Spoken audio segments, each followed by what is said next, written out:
On this day in 1995, the Celtic Huddle was born.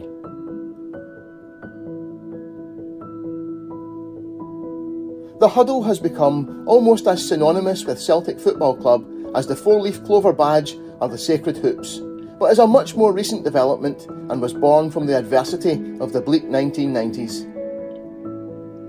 The Scottish Cup win over Airdrieonians in May 1995 was the first trophy Celtic had won in 6 long years, but even that only papered over the cracks of an otherwise wretched season, finishing in 4th place, 18 points behind a mediocre Rangers team who had failed to win almost half of their matches, despite which they still finished 15 points ahead of 2nd placed Motherwell.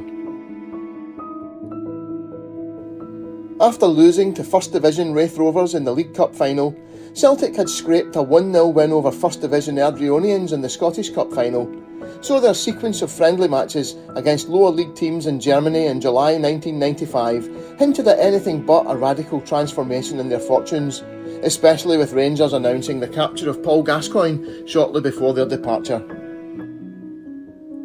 The tour kicked off with a 2-1 win over VfB Lübeck on the 21st of July, with Tommy Burns arriving late after beginning what would prove to be drawn-out transfer talks with German international forward Andreas Thom.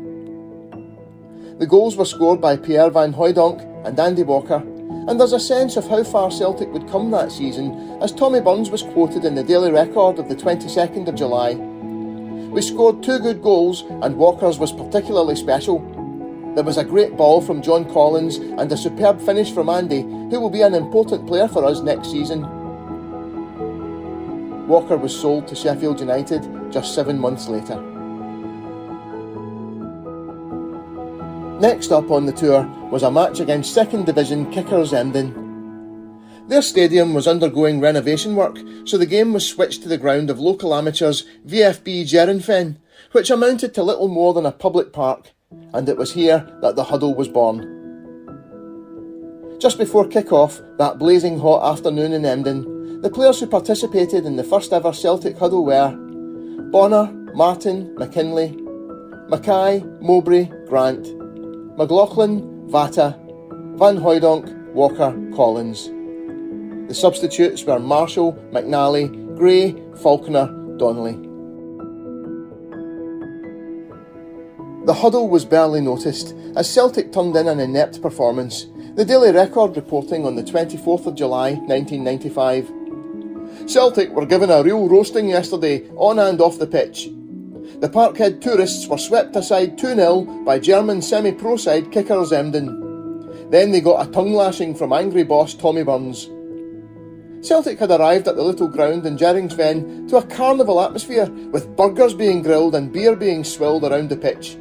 But the welcome mat was soon whipped away as the Germans showed they had a kick to match their name.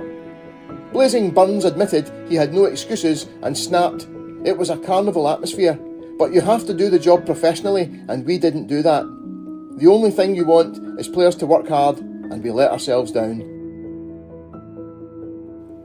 Both Emden goals were scored in the second half, by which time Gordon Marshall had come on as a substitute for Pat Bonner.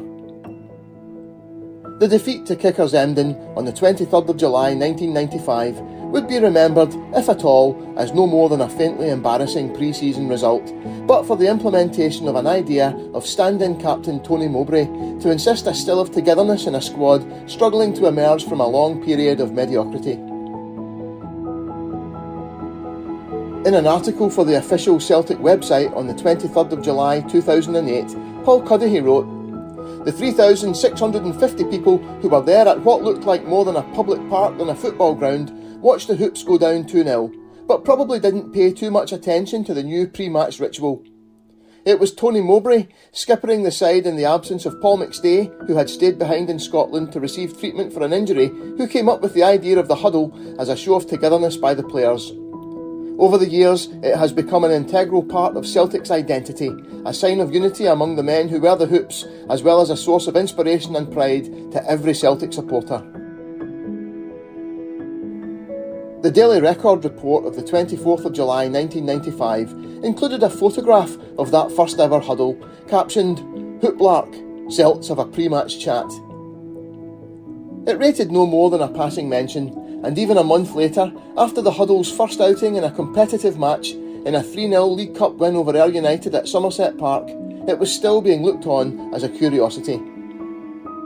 On the 24th of August, a contributor to the Daily Record's letters page linked the new Huddle to the ongoing storm in a teacup over only 5 first-team players being given one of the 20 cars given to the club as part of a £300,000 sponsorship deal with Phoenix Honda. The players had settled on a raffle to decide who got the cars. D. Mitchell of Glasgow waggishly wrote, "I noticed that the Celtic players were gathered round in a huddle at Somerset Park Ayr on Saturday and couldn't help but wonder, was this them having the raffle to see who gets a club car?" Was there anything inevitable about the Huddle catching on and becoming such an integral part of the club almost 30 years later? It's difficult to say, but the development of the Huddle coincided with the renaissance of Celtic after long years in the wilderness. Season 1995-96 ended trophyless again, but after the grim Hampden season, the team was back home and the new Celtic Park was taking impressive shape around them. Andreas Thom was signed on the 28th of July amid great fanfare, and along with McStay, Collins and Van Hooijdonk was inspiring some of the best football seen in Scotland for decades. They would lose only one league match that season, but draws once again cost them the title. There was also a definite feeling that without the malign influence of Jim Farry, deliberately holding up the registration of George Cadet for 6 crucial weeks in February and March, a League and Cup double would have been their deserved reward. By the end of the season, Celtic was a club transformed and looking to the future with great optimism. The Huddle brought together not just the players on the park before the match, but every fan in the stadium as it became their focal point, evoking roars of encouragement from the stands, almost literally uniting all in a common purpose and determination in the face of adversity. By May 1996, the Huddle had become an established part of the Celtic pre-match ritual. Today, it's inconceivable to think of Celtic without the Huddle. Paul Cuddihy concluded his article in 2008. While he never imagined that the Huddle would have caught on so spectacularly, Tony Mowbray remains proud of what he started. Years after that first Huddle on July the 23rd, 1995, he said, "Every player likes to leave something that people can remember them by, and maybe the Huddle is mine at Celtic. I'm delighted to see it still going strong because it's a brilliant way of uniting the players and the fans. It's in the fabric of Celtic now."